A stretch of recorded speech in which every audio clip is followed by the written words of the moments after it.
Hello guys, in today's video I'm gonna run 50 maps and I will be putting ritual on every single one of them and we will see how good is ritual after the buffs. So maybe quick explanation for those that don't know what ritual is. So it is an encounter that you have to stand in a circle, fight monsters, and then at the end you can check the prices that you can get. And to run this encounter I recommend to playing CI or just have high chaos resistance, just because of how much chaos damage is there. Also keep in mind that to run rituals you don't have to have any rarity on your gear, and I don't think so about the rarity on the maps, so you can just run white maps and you can get almost the same loot that I got. How do we get currency from rituals? So we'll be rerolling every single ritual at least twice. We want to reroll at least twice, and we'll be looking for items such as Invitation for King in the Mist, some expensive omens, divine orbs,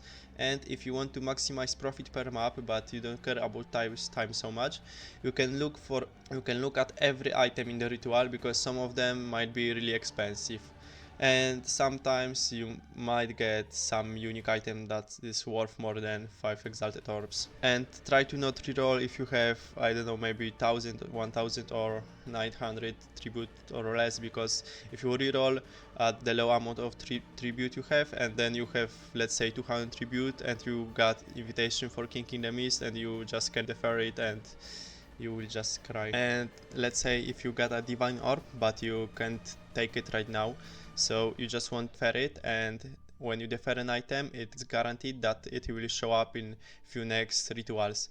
So you just want to defer any items that is expensive but you can't afford it, and you will just take it in the next ritual. And yeah, maps that I were running were something like this. I wanted to, on each map, to get either the increased pack size, increased number of rare monsters, or the magic pack size, something like that. And I was using the distilled guild just to increase the pack size even more of the maps. And every map was corrupted. And going for my Atlas tree, I went with something like that. And so yeah, increased pack size, one rare monster is duplicated. Increase magic monster, increase magic pack size, rare and unique monster 1 to 2 additional modifiers, and I took unstable energies just for my waystones to have chance for increase prefixes or suffixes modifiers. Keep in mind that this will make your maps really hard, so if you don't have very strong build, you might be better just not taking this node. And another node is the corrupted infusion. It makes that, yeah, if we just use the corrupted map, it will be corrupted one additional time. This atlas is pretty hard. And going to the ritual atlas points, I went with the tempting offers just to get an additional reroll. So maybe first I would recommend playing this strategy without 8 points in the ritual. Just get 8 points before you start playing with this strategy, because a ritual is pretty gamba tactic. It really dependent on your luck. If you are lucky, you will just get something good, and these few points just make it that we can improve our luck, I would say. So this node gives us additional reroll, and we want to reroll twice in every map. If you are not rerolling twice, you are just trolling yourself. And this node gives us 50% increased chance to contain omens, so more chance to get something really good. And this node gives us additional chance that we will gain the audience with the king, and it is an additional 6 or 7 device right now. And then I went with this node just to always have 4 rituals in maps. I wasn't running 4 rituals in every map, just because sometimes I would run just 3 rituals, reroll, and I found something good. For example, the divine orb for 2000 tribute, I think, and I was able to take it, so I just took it and just didn't run the 4th ritual. Okay, let's start with the cost breakdown. How much does it cost me to prepare for this 50 maps to run? So first I had to buy 50 distilled guild in order to increase pack size in my maps, and it costed me about 70 exalted orbs. Then ritual tablets. I used tablets that I found myself, but if you were to buying them you would have to pay for them about 20 exalted each. And then maps, yeah, I also used my maps that I had myself, but if you were to buying them, let's say you will buy 50 maps in bulk for, let's say, 3 exalted orbs, so that's another 150 exalted orbs. And at the end of the video we will also see if I sustain the map or no. And then lastly, I've used 50 alchemy and Valorbs, and that was about 25 exalted orbs combined.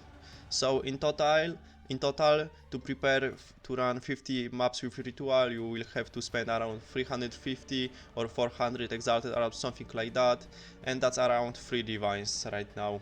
Okay, and now when I'm after the third ritual, I'm just gonna look at what the prices are, and I will just reroll until I get something good. And if I didn't hit anything good, I will just skip them up, or I will end them up if I need them for the travel to another point. Okay, and now how much have I earned from the 50 maps? So yeah, as you can see, the drop is pretty okay, I would say. These 4 divines were dropped on the ground, so I didn't count them. But yeah, just from the rituals, I've got one Omen of Whittling, and it is around 7 to 8 divines right now. I got one Audience with the King, it's about 6 divines right now. 2 Divines Orb, just from the ritual, and 1 Omen of Corruption, and that's rest of the Omens. I took every single Omen from the ritual that I found. These Omens are worth maybe 50 Exalted Orbs, all of them, so not too much. The main source of our income are those two. Audience with the King and the Omen with Whittling. In 50 maps, I think you can find at least one of them, so I was pretty lucky that I found the expensive Omen and the Audience with the King. But if you even expect to get one of those in 50 maps, you still are in pretty nice profit. So, counting all of these items that I've got there, without those 4 divines, that's around 2000 Exalted Orbs. So that's about 17 Divines Orb. My maps took me around 3 to 4 minutes to finish them. So if you were to calculate the profit per hour, that's around 5 to 6 Divines per hour, just from running rituals. And if we were to count these 4 Divines Orb and an additional Simulacrum that I've dropped, because the Simulacrum splinters are dropping like crazy if you are doing high Delirious maps. Each Simulacrum is about 150 Exalted Orbs. So with this Simulacrum and those divines that I've got on the ground, we are up to 3.5k Exalted Orbs, and that's around 27 Divines Orb right now. So then the profit is about 9 divines per hour. That's not too bad, but as I said, I think I was pretty lucky that I've got the Omen and the Audience with the King. If you weren't so lucky, that's still around, with the Divine Orb and the Simulacrum, that's still around about maybe 7 divines an hour, so that's not too bad, I would say. But I think you will just be much better just by running the same maps, just with the bridge. You will get much more divines. And going to the map sustain and the tablet sustain.